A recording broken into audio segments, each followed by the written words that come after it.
بندہ مومن اللہ کا بندہ ہے، رسول کائنات صلی اللہ تعالیٰ علیہ وسلم کا غلام ہے۔ اپنے اپنے ذہن کے مطابق، اپنی اپنی طبیعت کے مطابق اور اپنی اپنی سوچ کے مطابق لوگ اپنے آپ کو اچھا بتاتے بھی ہیں، اچھا کہتے بھی ہیں، اچھا سمجھتے بھی ہیں، اپنے ترجیحات طے کر لیتے ہیں، خود ہی ان پر پابند ہو جاتے ہیں، خود ہی قائل ہو جاتے ہیں کہ چونکہ میرے اندر یہ صفات ہیں لہذا میں اچھا ہوں۔ کچھ لوگوں کا یہ کہنا ہوتا ہے کہ رزق چونکہ حلال کماتا ہوں لہٰذا بہت ہی اچھا ہوں، ماں باپ چونکہ میرے مجھ سے خوش ہے لہٰذا بہت ہی اچھا ہوں۔ 5 نمازیں پڑھنے والا بھی اپنی تئیں اپنے آپ کو مطمئن کر لیتا ہے کہ شاید میں سب سے اچھا ہوں۔ تو مختلف قسم کی چیزیں لوگ بنا کر کے اپنے آپ کو اچھا گردانتے ہیں، اچھا کہتے ہیں۔ کچھ لوگوں کا یہ کہنا ہے کہ سوسائٹی میں جو لوگ کسی قسم کی کو خدمت کر لیتے ہیں، کسی غریب کا بھلا کرتے ہیں، کسی مسکین کے یتیم کے کام آتے ہیں، وہ اچھے ہیں۔ سب سے زیادہ بہتر یہ نہیں کہ اللہ کے قرآن سے پوچھ لیا جائے اچھا کون ہے، کون سی ایسی خوبیاں ہیں جو انسان میں پائی جائیں تو انسان مومنوں والی صفات رکھتا ہے۔ تو قرآن مجید نے بالکل شروع میں کہا کہ الف لام میم ذالک الکتاب لا ریب فیہ۔ یہ الف لام میم تو حروف مقطعات ہیں، ان کا معنی اللہ تبارک و تعالی بہتر جانتا ہے یا وہ جانتے ہیں جسے میرا رب بتا دے۔ ذالک الکتاب لا ریب فیہ، فرمایا یہ وہ بلند مرتبہ کتاب ہے جس میں کوئی شک نہیں۔ یہ نہیں فرمایا قرآن میں شک کیا نہیں جاتا، قرآن پاک میں شک ہے نہیں۔ اگر کوئی شک کرتا ہے تو اس کے دماغ میں شک ہے، اس کے ذہن میں شک ہے، اس کے باطن کے اندر فتور ہے، قرآن میں شک نہیں۔ ھدی للمتقین، قرآن ہدایت ہے پرہیزگاروں کے لیے۔ ویسے تو قرآن مجید ھدی للناس ہے، تمام لوگوں کے لیے ہدایت ہے، پر قرآن سے صحیح ہدایت اخذ وہ لوگ کرتے ہیں، حاصل وہ لوگ کرتے ہیں جو پرہیزگار ہیں، اللہ سے ڈرنے والے ہیں، تقوی اختیار کرنے والے ہیں، متشابہات سے بچنے والے ہیں۔ جہاں جانے کا اللہ نے حکم دیا ہے وہاں جاتے ہیں، اور جہاں جانے سے مالک نے روک دیا ہے وہاں سے رک جاتے ہیں۔ وہ حقیقی نفع لیتے ہیں۔ وہ کون ہیں؟ تو اللہ فرماتے ہیں وہ لوگ ہیں الذین یؤمنون بالغیب، یہ وہ لوگ ہیں جو غیب پر ایمان لاتے ہیں۔ غیب کیا ہے؟ غیب کی تعریف ہے کہ وہ چیز جو حواس خمسہ سے بھی معلوم نہ ہو اور عقل سے بھی ماولا ہو، اسے غیب کہتے ہیں۔ مومن غیب پر ایمان لاتا ہے، تو پھر غیب پر ایمان کس طرح لاتا ہے؟ وہ غیب پر ایمان اس طرح لاتا ہے کہ وہ عقل سے تو معلوم نہیں کر سکتا تھا، حواس خمسہ سے تو معلوم نہیں ہو سکتا تھا، لیکن مدینے والے محبوب نے اسے بتا دیا ہے۔ رسول کریم صلی اللہ علیہ وسلم کو وحی کے ذریعے جن چیزوں کی خبر دی گئی، اطلاع دی گئی، حضور نے امت کو بتائی، وہ غیب کی چیزیں وہ کیا ہیں؟ قبر، حشر، قیامت، جنت، دوزخ، فرشتے، یہ ساری چیزیں غیب ہیں۔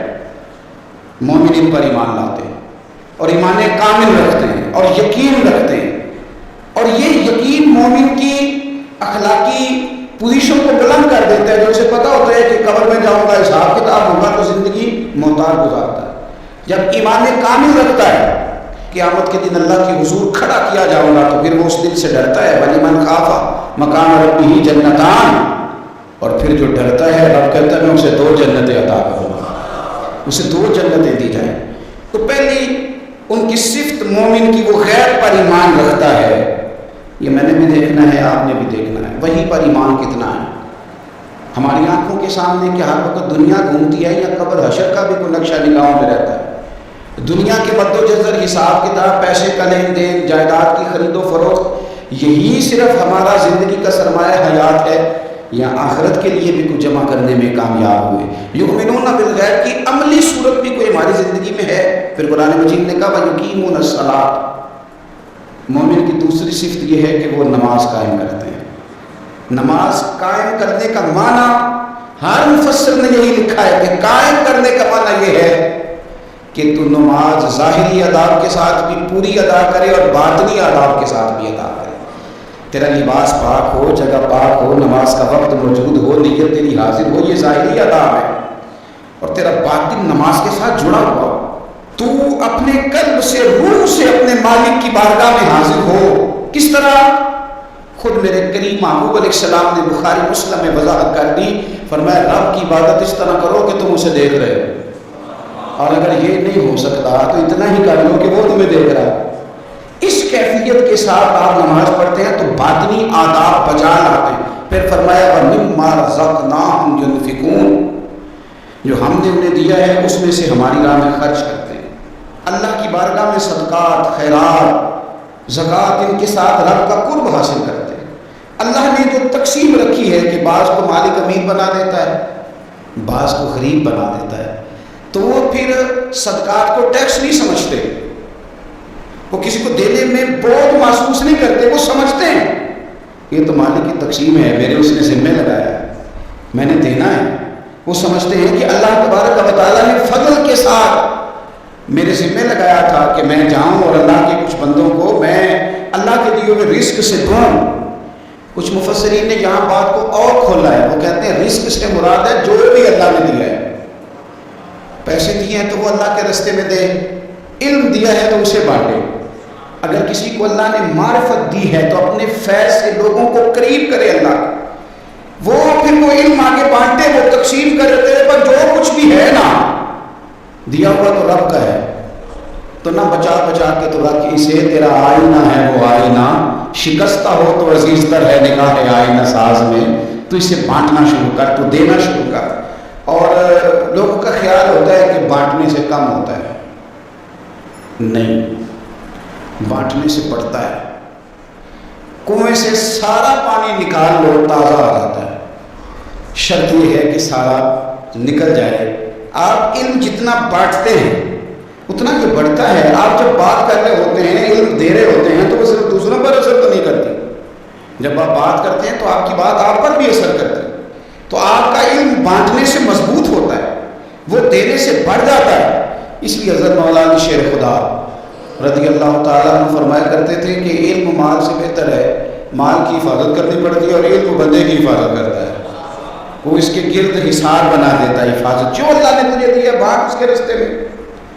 پھر مومنوں کی صفت بیان کی، ایک تو یؤمنون بالغیب، غیب پر ایمان رکھتے ہیں، ویقیمون الصلاۃ، نماز قائم کرتے ہیں، ومما رزقناہم ينفقون، جو ہم نے انہیں دیا ہے ہمارے راہ میں خرچ کرتے ہیں۔ اور پھر فرمایا والذین یؤمنون بما انزل الیک، اور جو ہم نے آپ کی طرف نازل کیا حبیب کو اس پر ایمان لاتے ہیں، کتاب کو، قرآن کو سینے سے لگا کے رکھتے ہیں، اس کے ایک ایک حرف کو وہ اپنے لیے دستور حیات سمجھتے ہیں، ایمان لاتے ہیں پختہ، وما انزل من قبلک، اور اس پر بھی ایمان لاتے ہیں جو آپ سے پہلے نازل کیا گیا، آپ سے پہلے جو نازل کیا گیا اس پر بھی وہ ایمان لاتے ہیں، یعنی تورات ہے، زبور ہے، انجیل ہے، اگرچہ کتابیں بدل دی گئی ہیں پر اللہ کی کتابیں تو تھیں، ان کے جو احکامات موجود تھے اس پر وہ ایمان لاتے ہیں، ایمان رکھتے ہیں۔ ایک بات اور بھی یہاں سے ختم نبوت کا مسئلہ بھی یاد ہوتا ہے،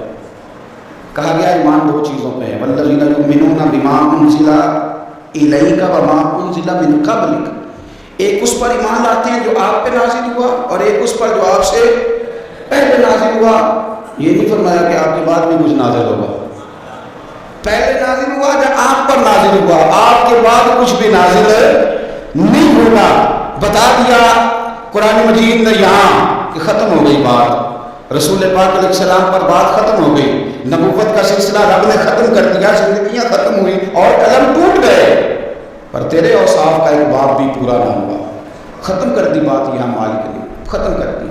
اب یہ صفات جن لوگوں میں پائی جائیں کہ ایمان بالغیب بھی ہو، نماز کا قیام بھی ہو، اللہ کے راستے میں خرچ بھی ہو، جو پہلے نازل کیا گیا اس پر ایمان ہو، جو حضور پر نازل کیا گیا اس پر ایمان ہو، تو رب کیا فرماتا ہے؟ فرماتا اولئک علی ھدی من ربہم، یہی لوگ ہیں جو اپنے رب کی توفیق سے ہدایت پر ہیں، اللہ کی طرف سے ہدایت پر ہیں، واولئک ھم المفلحون، اور وہی لوگ ہیں جو دونوں جہانوں میں کامیاب ہونے والے ہیں۔